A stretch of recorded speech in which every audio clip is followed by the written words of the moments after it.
Hello বন্ধুরা, welcome to sports safari. আজকের কথা বলবো লিগ শিল্ড থেকে কতটা দূরে মোহনবাগান, ইস্ট বেঙ্গলের সম্ভাবনাই বা কতটা।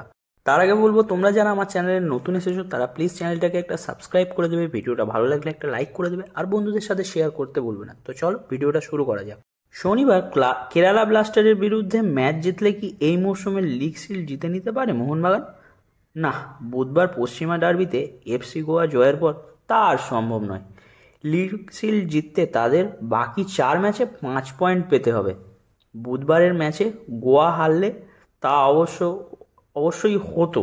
সেক্ষেত্রে কেরালা ব্লাস্টারকে হারাতে পারলে লিগ শিল্ড হাতে তুলে নিত শুভাশিস বোসরা। কিন্তু গোয়া তাদের 20 নম্বর ম্যাচে মুম্বাই সিটি এফসিকে হারানোর আরও অপেক্ষা করতে হবে গতবারের শিল্ড চ্যাম্পিয়নদের, মানে আমরা মোহনবাগানি, তাদের কথা বলেই হচ্ছে।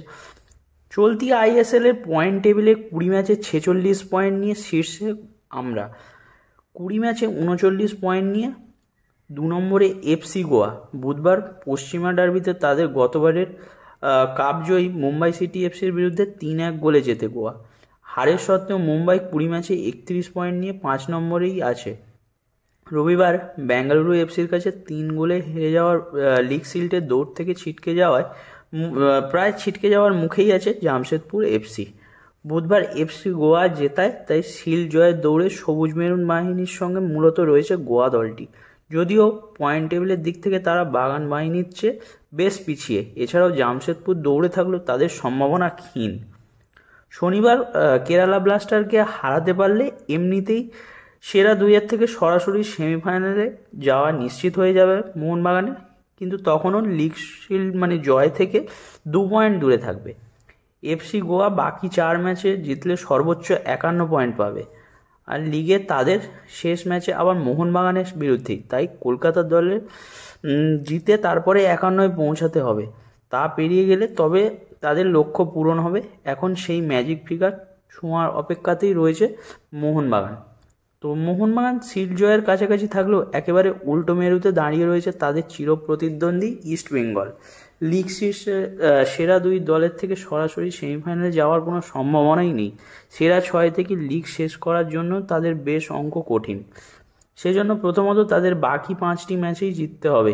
এই 5 ম্যাচের মধ্যে নর্থ ইস্ট ইউনাইটেড ও পাঞ্জাব এফসির বিরুদ্ধে ম্যাচ রয়েছে, তাতেও তাদের সেরা 6 থাকা নিশ্চিত হবে না।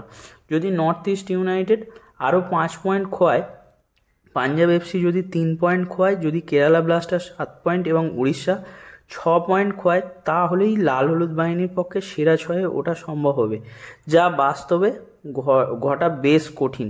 সুতরাং বোঝাই যাচ্ছে 1 আর 11-র মধ্যে পার্থক্য। আমার এর আগে বহুত ভিডিও করেছি 1 আর 11-র মধ্যে পার্থক্য, অনেকের ভালো লেগেছে, অনেকের ভালো লাগেনি।